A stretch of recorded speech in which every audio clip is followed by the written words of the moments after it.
President Donald ট্রাম্পের নানা পদক্ষেপের কারণে আমেরিকার সঙ্গে ইউরোপের সম্পর্ক ভেঙে যাচ্ছে। এর ফলে আধুনিক বিশ্বের ইতিহাস বদলে যাবে। বিবিসিকে দেয়া একান্ত সাক্ষাৎকারে এমন আশঙ্কার কথা জানিয়েছেন সাবেক প্রেসিডেন্ট জো বাইডেন।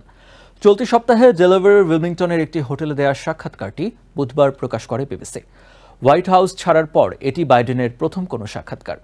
আলাপকালে ইউক্রেনের কাছ থেকে অধিকৃত অঞ্চল রাশিয়ার কাছে ছেড়ে দিতে কিয়েভকে ট্রাম্প প্রশাসন চাপ দেয়ায় কঠোর সমালোচনা করেন সাবেক প্রেসিডেন্ট। ইউক্রেনের উপর চাপ দিয়ে প্রেসিডেন্ট ভ্লাদিমির পুতিনকে ট্রাম্প সন্তুষ্ট করছেন বলেও দাবি করেন বাইডেন।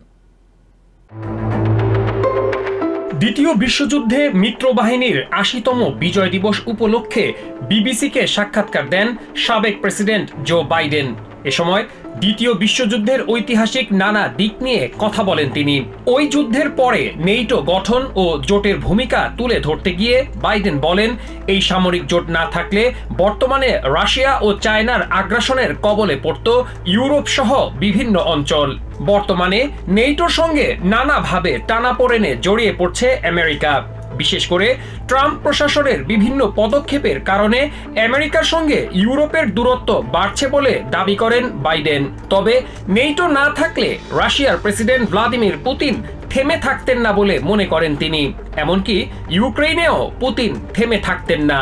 ইউক্রেনের কাছ থেকে অধিকৃত অঞ্চল রাশিয়ার কাছে ছেড়ে দিতে কিয়েভকে ট্রাম্প প্রশাসনের চাপ দেয়ায় কঠোর সমালোচনা করেন সাবেক প্রেসিডেন্ট। সত্যিকার অর্থে এমনটা হলে নেটোভুক্ত দেশগুলোর ওপর রাজনৈতিক, অর্থনৈতিক সহ নানামুখী চাপ তৈরির আশঙ্কা জানান বাইডেন। হোয়াইট হাউসে ইউক্রেনের প্রেসিডেন্ট ভলোদিমির জেলেনস্কির সঙ্গে প্রেসিডেন্ট ট্রাম্পের বাকবিতণ্ডা, গালফ অব মেক্সিকোর নাম গালফ অব আমেরিকা করা, গ্রিনল্যান্ড ও পানামা দখলে নেয়া ও কানাডাকে আমেরিকার স্টেট করা নিয়ে ট্রাম্পের নানা মন্তব্যের কঠোর সমালোচনা করে বাইডেন প্রশ্ন করেন, একজন প্রেসিডেন্ট হয়ে কিভাবে তিনি এমন সব মন্তব্য করতে পারেন।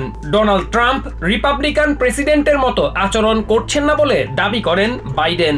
এ সময় নিজের ৪ বছরের শাসনামলে রেকর্ড কর্মসংস্থান তৈরি, অর্থনীতি শক্তিশালী করা, আন্তর্জাতিক বাণিজ্যে আমেরিকার সফলতা তুলে ধরেন তিনি। প্রেসিডেন্ট ট্রাম্প নিজের ১০০ দিনের শাসনকে বিজয় হিসেবে আখ্যায়িত করলেও তেমনটা মনে করেন না বাইডেন। এটি ইতিহাস বিচার করবে বলে মন্তব্য করেন সাবেক president. Masum Hasan, TVN 24 news desk. New York থেকে সম্প্রচারিত TVN 24 টেলিভিশন বিশ্বজুড়ে বাঙালির কণ্ঠস্বর।